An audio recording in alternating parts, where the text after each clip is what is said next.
이거 원래 예정되어 있던 것보다 더 고급스럽고 큰 차가 나오려는 걸까요? 르노 신차 프로젝트 중에 올해 출시되는 게 오로라 1이잖아요. 이건 어디까지나 프로젝트명이고 정식으로 이름이 붙으면 SUV이기 때문에 QM이 붙을 거란 말이죠. 가장 유력하게 거론되던 게 QM6 후속 모델로 나온다는 거였는데요. 이걸 완전히 뒤집고 다른 이름으로 나올 거란 소식이 등장했습니다. QM7 아니면 아예 QM9으로 나올 수도 있다고 합니다. 이렇게 되면 소렌토나 산타페보다 훨씬 고급스럽고 큰 차가 나오는 걸까요? 오늘은 오로라 1의 이름이 어떻게 정해질지, 그리고 왜 이렇게 나오는 건지까지 쉽고 빠르게 정리해 드리겠습니다.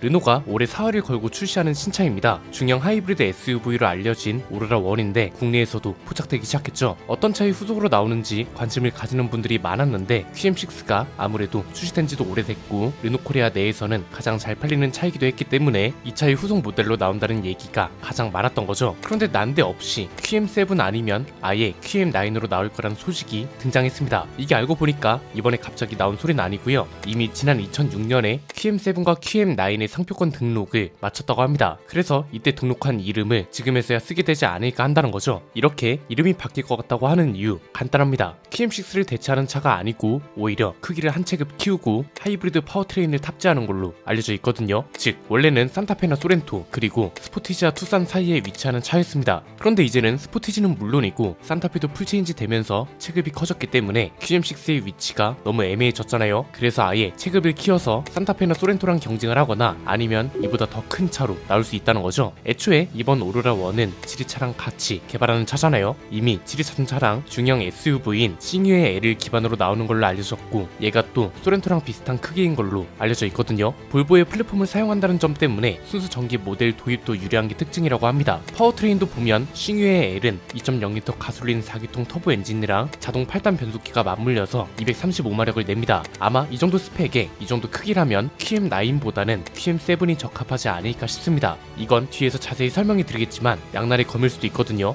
그런데 일단은 긍정적으로 전망하고 싶습니다. 이유는 간단합니다. 이름에 있는 숫자를 높이는 것이 효과는 너무 명확하거든요. 일단 르노코리아가 공식적으로 이 내용을 공개한 것은 아니지만 지금까지 있던 사례를 보면 알 수 있는 게 있습니다. 우선 르노코리아도 지금의 QM6로는 안 된다는 걸 알고 있다는 겁니다. 이것도 사실 간단한데 QM6 자체로 마케팅에 부정적인 영향을 끼칠 수 있거든요. KGM으로 비유하자면 새로 나올 미니밴 이름을 로드요스로 짓는 거랑 비슷한 느낌인 겁니다. 실패한 차라는 낙인이 찍혀있는 차잖아요. QM6는 물론 실패한 차라고 하긴 좀 그렇습니다. 왜냐면 LPG 모델이 한창 잘 나갈 때는 입소문으로 대박난 가성비 차로 잘 알려져 있었고 실제로 르노코리아 내에서 가장 잘 팔리는 차이기도 했으니까요. 차 자체의 실패라기보단 신차 부재로 인해 피해를 본 차라고 보는 게 적절할 것 같습니다. 그냥 QM6라는 이름 그 자체가 노후 자동차의 상징이 된 겁니다. 차주분들이 듣기에는 좀 슬플 수 있는데 QM6라는 차가 다른 차에 비하면 출시된 지가 너무 오래됐습니다. 경쟁 모델들은 5년에서 6년 주기로 풀체인지가 진행됐습니다. 그리고 풀체인지 전에는 당연히 페이스리프트도 있었죠. 경쟁 차종들은 페이스리프트 때도 플랫폼과 파워트레인 변화가 있었고요. 그런데 QM6는 2016년 출시 이후 8년 동안 다른 그림 찾기 수준의 페이스리프트만 거치면서 수명을 연명해온 거나 다름없단 말이죠. 차라리 얼굴이라도 확 바뀌었으면 그나마 신차 효과가 유지됐을 겁니다. 그런데 이건 너무 디자인에만 의존하고 믿은 게 아닌가 싶을 정도로 안 좋은 전략이었다고 볼 수 있습니다. 이렇게 신차 부재의 아이콘이 된 상황에서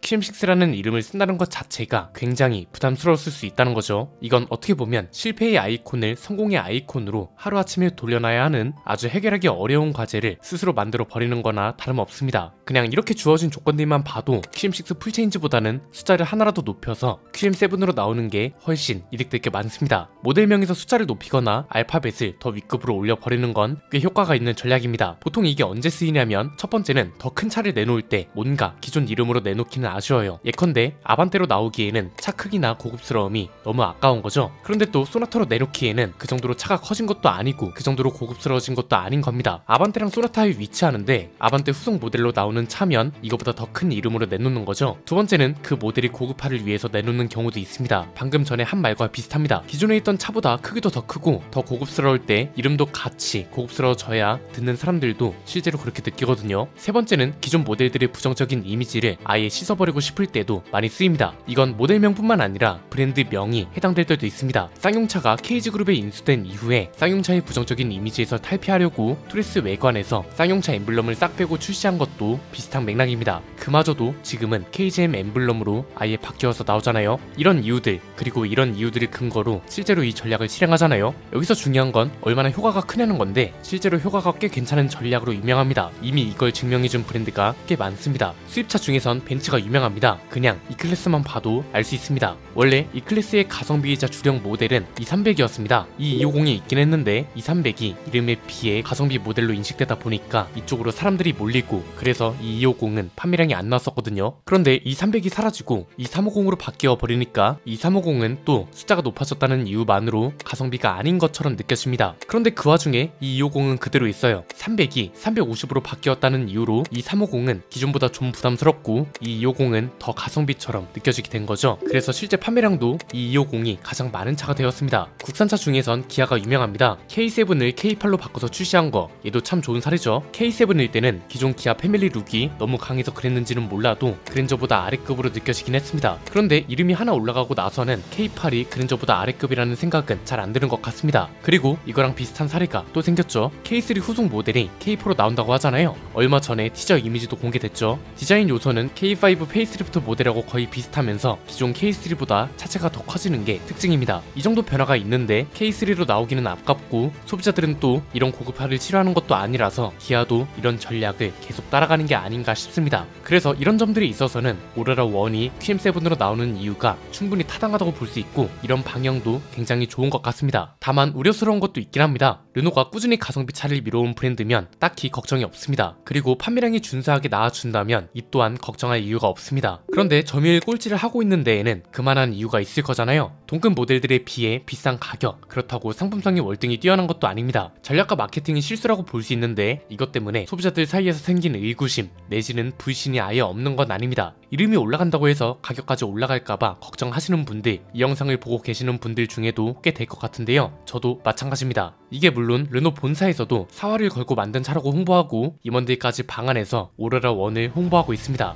이런 것만 보면 설마 그러겠어 싶긴 한데 그래도 우려는 된다는 겁니다. QM6가 QM7으로 올라갔다고 가격까지 소렌토나 산타페를 씹어먹을 정도라면 과연 QM7의 판매량이 사활을 걸었다고 할 만큼 나와줄까 싶은 거죠. 심지어 오로라 1은 오명도 벗어야 합니다. 그런데 그 오명을 완전히 벗기가 힘들기 때문에 문제란 겁니다. 중국 지리차랑 협력해서 만드는 차라는 것 때문에 중국 차라는 꼬리표가 계속 따라 붙을 거란 말이죠. 이걸 상쇄할 수 있는 가장 좋은 방법은 그렇기 때문에 우리는 더욱 합리적인 가격으로 책정할 수 있습니다. 이거라는 겁니다. 그러면 이 차를 사는 사람들도 할 말이 생기는 거죠. 야 어쨌든 더 저렴하잖아. 그럼 다른 경쟁 모델들도 가격을 낮추라고 하던지. 그리고 이게 곧 구매하는 이유가 되는 거고요. 그래서 뭐 여러가지 조건을 따져봤을 때는 이름이 올라간다고 해서 가격까지 터무니없이 오르긴 힘들지 않을까 싶습니다. 물론 이런 기대를 저버린다면 더 이상 논평할 필요가 있을까도 싶네요. 오늘 내용은 여기까지입니다. 내용이 유익하셨다면 구독과 좋아요 알림 설정 부탁드립니다. 지금까지 저는 안피디였습니다. 감사합니다.